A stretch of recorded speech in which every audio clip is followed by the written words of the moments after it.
ডাক্তারের কাছে গেলে দেখবেন ডাক্তার বলবে আপনাকে সেসব খাবারগুলো খেতে যে খাবারগুলো আপনার একদমই অপছন্দ এবং যে খাবারগুলোকে দেখলে আপনার মানে বিরক্তি আসে যে এটা কেন খেতে হবে। তো সেরকমই খাবার ডাক্তাররা আমাদের খেতে বলেন, হয়তো আমাদের শরীরের ভালোর জন্যই বলেন, কিন্তু ওই যে ওই খাবারগুলো আমরা পছন্দ আমার করি না। বরাবরই অ্যালার্জি, কিন্তু কিচ্ছু করার নাই, ডিম খেতেই হবে। কি মানে আমার অপছন্দের তালিকায় মনে হয় ডিম আছে, অথচ ডিম খাওয়া আমার জন্য অনেক বেশি জরুরি। প্রত্যেকটা মানুষেরই ডিম খাওয়া দরকার। এই তো আমি আজকে 3টে ডিম সিদ্ধ করে নিয়ে এসেছি, আমার হাজব্যান্ডের। আর একটা হচ্ছে আমার বাবুর জন্য কোয়েল পাখির ডিম সিদ্ধ করা হয়, কিন্তু কোয়েল পাখির ডিম আজকে নেই, কালকের দোকানে পাওয়া যায়নি, যার কারণে ওর জন্য হচ্ছে আমাদের সাথে একটা ডিম সিদ্ধ করা হয়েছে। যদিও এর পুরোটা খাওয়াবো না ওকে, জাস্ট অল্পটুকু দেবো। আসলে এটা হয়তো আমাদের ব্যাড হ্যাবিট যে যেসব খাবার আমাদের জন্য উপকারী, যেসব খাবারে পুষ্টি বেশি, সেসব খাবারে আমাদের অনীহা থাকে। আর সেই পুষ্টি যেগুলোতে বেশি সেগুলো খাবারই ডাক্তার আমাদেরকে সাজেস্ট করে থাকেন। আর আমরা অবশ্যই ডাক্তারের সাজেস্ট মতো চলবো। উপরে আল্লাহ আছেন, আল্লাহ সব কিছু মানে স্বাস্থ্য বলেন আর যাই বলেন সব কিছু মালিক তো আল্লাহ, তাই না? সব কিছু ঠিক করার মালিক একদমই আল্লাহ। তো আমি হচ্ছে ডিম খেতে খুবই অপছন্দ করি, কিন্তু আমার ডিম খাওয়াটা জরুরি। ডাক্তার যতই বলেন যে এগুলো খাবেন, তো যেগুলো বলে ওইগুলো আমার ভালো লাগে না। ডিম তো একদমই আমার ভালো লাগে না, তারপরেও খেতে হয়। এখানে 3টা ডিম নিয়েছিলাম, তো একটা ডিমই আমি খেতে পারিনি শেষ পর্যন্ত আর কি।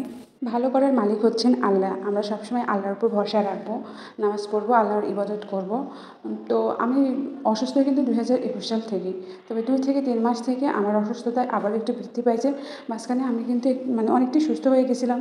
যদিও আমার রোগটা কখনোই ভালো হবার না, তারপরেও আমি যদি একটু স্বাভাবিক থাকি, একটু স্বাভাবিকভাবে চলাফেরা করতে পারি, তাহলে জানেন আমার এত বেশি ভালো লাগে। কিন্তু ওইটাও এখন পারতেছি না, এজন্য শরীরটা আরও বেশি মানে খারাপ হয়ে গেছে, অনেক দুর্বল হয়ে গেছে। যাই হোক, নিজের কথা তো অনেক বললাম, এবার বলুন আপনারা সবাই কেমন আছেন আর কে কীরকমভাবে দিন পার করতেছেন, ভিডিও করতেছেন। সবাই কি লং ভিডিও প্রতিদিন দেন? আমি তো যখন ভিডিও রেগুলার দিতে লাগে তখন তো আমি প্রত্যেক দিনই লং ভিডিও রাখার চেষ্টা করি। 3 থেকে 3.5 মিনিটের মধ্যে লং ভিডিও রাখার চেষ্টা করি, তবে আমার বেশিরভাগই 3 মিনিটে প্লাস, হয়তো 10 সেকেন্ড, 11 সেকেন্ড বা 2-3 সেকেন্ড এরকমই যায়।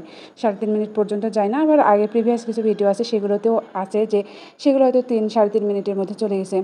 আর আপনারা কে কয়টা রিলস আপলোড দেন অবশ্যই কমেন্টে জানাবেন। কয়টা পোস্ট, কয়টা রিলস আপলোড দেন আর লং ভিডিও দেন কিনা অবশ্যই জানাবেন।